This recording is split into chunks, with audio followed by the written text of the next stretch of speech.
SG Reads. Hello fellow travelers, my name's SG and welcome to the channel. Today I want to talk about the Superman movie, Superman Legacy, that will be coming out this year, written and directed by James Gunn. And while I did watch it, and I really did enjoy it, and there are a lot of things and Easter eggs to hint at what the major story is overall. So I just wanted to talk about what we can expect, what we might see, and what we might not see in this movie. So, if you like my content, please leave a like, comment, subscribe down below. We are so close to 500. I would really appreciate it if we could make it over that leap. Like I said, please leave a like, comment, subscribe down below, and maybe even say something that you would like me to look after or theorize on later on. Thanks again for watching, and let's get started, shall we? Now, one of the first big things I want to talk about is the major unknown villain of the movie, because it's been hinted at in the posters, it's been hinted at in the trailers, and it's been hinted at in the teasers, but not really said, and may even be the reason why we see Superman doing the Yamcha pose at the very beginning of the trailer, and that being Solaris the Tyrant's son. Solaris the Tyrant's son is what we call, well, a tyrant's son. He devours suns, if that name pretty much clarifies that, and he does have a blast that emits from his eye. He's basically just a giant eye in space that devours suns, much more like Starro, or maybe even be in competition with Starro, period. So that definitely does seem to be the idea behind this. And if we look past where we see the first teaser of the Superman costume, it's in the middle of the night, same thing for what we see in the trailer. So that could hint that the sun is slowly being devoured by Solaris. So that is an interesting bit, and would definitely be a very funny take to make such an old school reference. There are a lot of Easter eggs and hidden references in there, but like I said, we're not really here to focus on that, we're here to focus on what the overall story is. Now, James Gunn has said the main inspiration behind this movie is Superman All-Stars. This is where Superman is either dying or losing his abilities, and has to make the ultimate sacrifice at the very end. There we do meet a bunch of Golden Age heroes that have been in league with Superman in the past, and definitely has their own team or league or whatever. But more importantly than that, we do have Lex Luthor speaking more about his belief system in the world. Why he hates Superman, because he feels that it's a humanity's issue to deal with humanity's problems. And we even get a funny bit where he talks to Clark Kent of why he likes Clark Kent and why he hates Superman. And that being because they're so different from each other, they're almost exact opposites, and really can't see or relate one to the other. So that is a very funny clip, and I do hope we get a clip like that in the movie, which would be a very fun nod to the, again, All-Stars book and or movie if you've seen it. So for the most part, this is going to be kind of a middle ground, if you will, because we do know that there's no way that this is going to be the ending of Superman's storyline. We do have a lot of Supergirl coming in at the end as well. But if I had to guess what the storyline is, it has to go back to that Solaris bit, because Solaris does change the frequency or the rays of the sun to become more red, if you will. Make them red and turn Superman powerless. That's what Solaris thinks, at least. So that might be why we see a bloodied Superman, because he is weakened by the sun rays becoming more red and having to rely more on other heroes along the way. Now, when we see Guy Gardner and Mr. Terrific along with Hawkgirl and all of them, that is definitely showing Justice League International. Mainly because it's not really the Justice Society, because these lineup does not match up with the Justice Society at all. Nor does it really match up with the Justice League as we know it. More we see in the Justice International, aka if you've seen Batman Brave and the Bold, you definitely see the resemblance there as well. So for right now, we'll have to go with the idea that this league is either funded by LexCorp, which I am going to say that it might be, because then again it's going with the idea that Lex is making this group of heroes that can either achieve more than Superman can or do just as well as him. So this would have to definitely be in that ballpark. And again, why they're needed is again maybe related back to Solaris as well. Because Superman is getting weaker, unable to achieve the goals he could before, people are starting to see Superman as more of a weaker hero, if you will. And that's why they're suddenly turning on him. So for the most part, we have to suggest that that may be the whole story of just Superman getting weaker and unable to help and save people at the rate he's been able to do in the past. Now people are starting to turn on him, leaving Lex Luthor open to create a new league, his own league, Maybe the Justice League already exists in this world and they've been disbanded, which I am going to put money on that that's pretty much the storyline we're going to go with. But it definitely does feel like that's the direction it's taking for the most part.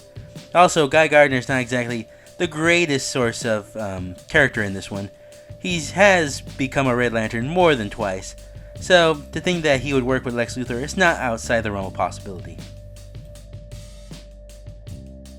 Now, there's no doubt that there is going to be an origin story in this told in some way, shape, or form. We do see a young Clark Kent along the way, but I will say that this is more of going to be flashbacks. This does feel like a movie placed right in the middle of Superman's storyline, which is probably the better option in this scenario. We've seen the origin of Superman told 20 different times, and I do think that we do need to push forward with something different and something newer along the way. And if you want to tell the origin, it's fine to tell it in clips or little bits here and there. And the one thing I did like about this is that it does try to be more upbeat than it has in the past. I mean, Man of Steel was okay, and I'll be the first one to admit, I'm not a Snyderverse fan. It's not my thing. I didn't really care for it. I can see why people do, and I can understand that this was your Superman. Henry Cavill was a good Superman. He fit it to a T. But the writing was on the wall, aka meaning the writing was not that good. But that being said, I do think that this does have a lot of promise, and we will have to give it a shot before we say anything else about it. For the most part, I do see where they're going with this. This is not the ending of Superman by any means, because I don't feel that this is the ending. It does try to play it like that at the trailer, but you can ultimately feel that this is just him learning, if you will. Either learning to be cooperative with others, or learning that he needs to be something more than he could ever imagine. Now, going back to the Justice League thing I said earlier, that I feel that the Justice League have been disbanded, which I think is true. I think there is going to be a moment where they did reveal that there was an instance where him, Batman, Wonder Woman, and Green Lantern, or any other of the original Justice League have met, fought against the Force, but ultimately went their separate ways and never really did form the Justice League. So I think that this is going to be the starting point to forming the true Justice League. A different kind of Justice League that I do think that will come in towards the end of the overall movie arc, if you will. Not this movie, but more of just the end of this phase, if you will. So I do think that there is going to be reference to all the other DC characters, but I think they're going to be in the vein of that they've met once or twice here and there, and have had team-ups, call it the world's finest era, if you will, but that they have never really officially made a Justice League to the public. So I do think that this is going to be the learning phases of Superman, realizing that he can't handle the weight of the world all on his own. He's going to need help, and that's going to require much more than he actually thought. And he's going to think back to the people that he does trust, those that he fought with and those that he's won victories with along the way, and that being Batman, Wonder Woman, and even maybe this Justice League International characters that we see, such as Guy Gardner and Hawkgirl definitely making appearances. I definitely see Hawkgirl becoming more of a first member of the Justice League kind of character like she was in the animated series. So for right now, I will have to leave it at that, where I think the Justice League stand in this timeline. Now, we do see hints of Ultraman, and there have definitely been hints that that's definitely going to come in later on, but he's not going to be the Earth 3, obviously. This is more or less going to be a prelude to what we call the Superboy arc, where they are showing that Lex Luthor is trying to make or create a form of Superman that's controllable.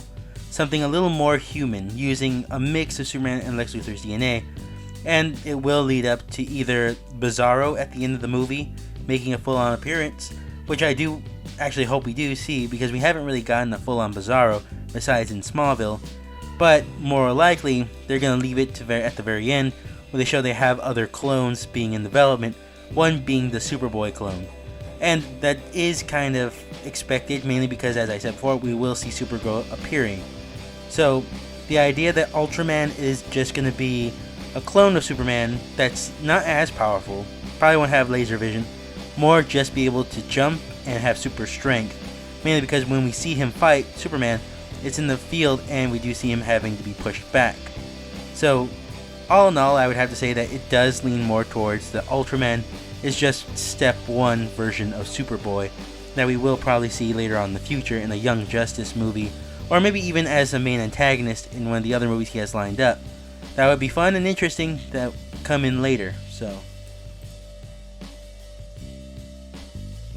the one question I know everybody talks about when they see the trailer: why Guy Gardner? And I think there are actually a few reasons for that, honestly. James Gunn has hinted that he wants Ryan Reynolds to make a comeback as Hal Jordan Green Lantern. And the only reason I could see not Jon Stewart or even Kyle Rayner being the Green Lantern in this movie is because they are off-world dealing with a greater event happening. And the reason Hal Jordan might not be there is because he's in the middle of his parallax phase. Now that does raise a lot of questions, but I do think that's the right move to make. Because we do know there is a Lantern series on the way, and it would make sense that it's all the Lantern Corps fighting against one object or one person or one enemy. And I do think that it would be smart and interesting to make it parallax right off the bat, giving Hal Jordan sort of this idea that he has fallen at this point and he may be able to make a return. And I do think that if anything's possible, this would be an interesting segue to Jon Stewart, Kyle Rayner, and Guy Gardner's storyline being a little more interesting along the way. So for the most part, that's the direction I would have to say why Guy Gardner's here, and no other Lantern member is here as well. Now, one thing I do have to note is that even though I said that I think this is Lex Luthor's team overall, the one thing that is interesting is that we see Superman meeting this Justice League International team at Stag Industries, which is weird considering everything else. We do know that Stag in the cartoon was trying to develop superhero abilities for either soldiers or for his own unit, if you will, and that he may have been involved with their version of the Super Friends, aka the Wonder Twins, Apache Chief, and all of them, but was never really confirmed nor denied. So for this, even because Metamorpho was there, and he was there because of an experiment that Stag Industries was making, there is room to believe that Stag Industries is putting together this team, this legion, or maybe even making them the Super Friends of this world. So for right now, we'll have to be either leaning towards Stag creating the team or Lex Luthor.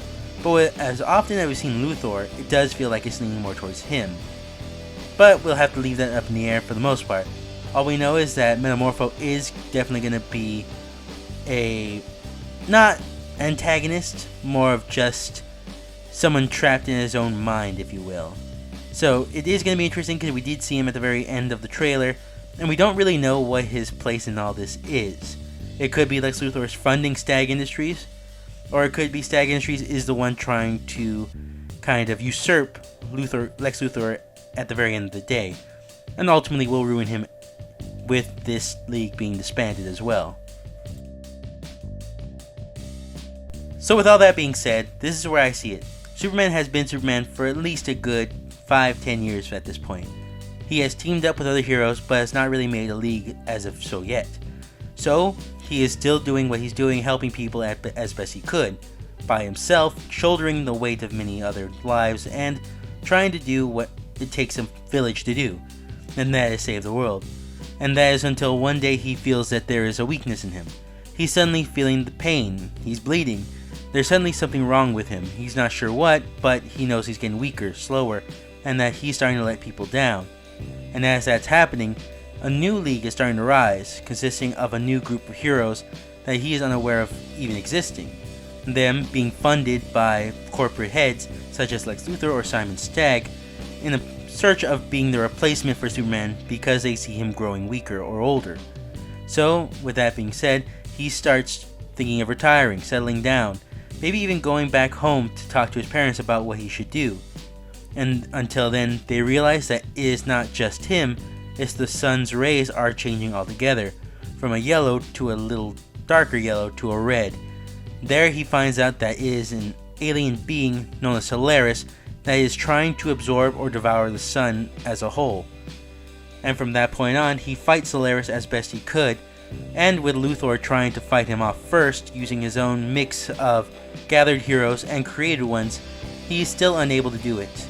So for the most part, that would have to be what I think the story is so far, that of Superman growing weak and not knowing why.